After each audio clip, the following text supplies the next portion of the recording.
Buckey the Tradesman, rebuilding after Hurricane Melissa.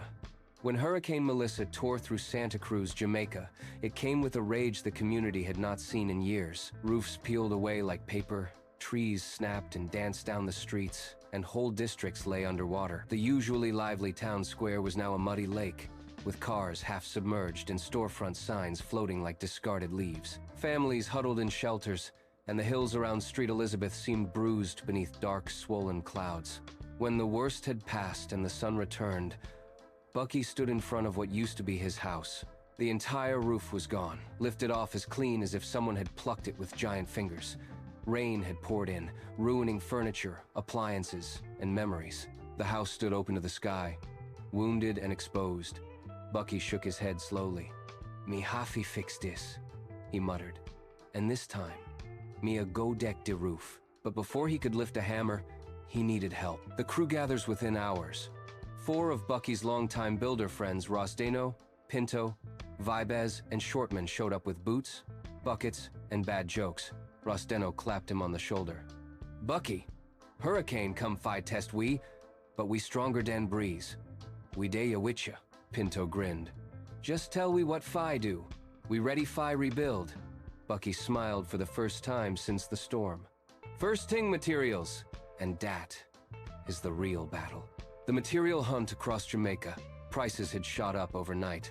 Hardware stores were raising the cost of everything.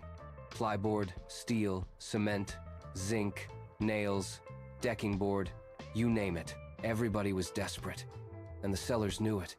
So Buckey and his crew began their mission. Stop one. Santa Cruz Hardware. The clerk looked almost apologetic. "Buckey, me breda. After the storm, dem raise all the prices. Knew me." Buckey sighed. "Me did know it. All right, we'll work with what we can get." They bought some cement and nails, more expensive than normal, but necessary. Stop 2. Junction traffic crawled through washed-out streets. Floodwater still pooled in corners, and people were dragging broken appliances to the roadside. In a small hardware shop, Buckey asked for plyboard.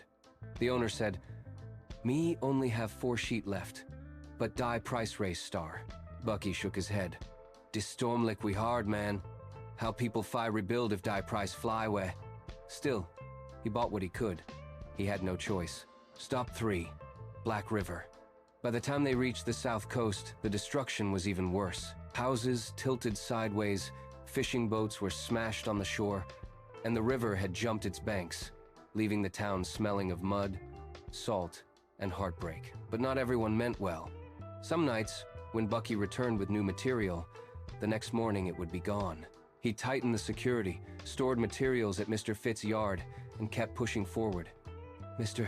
Fitz joins the build, mister."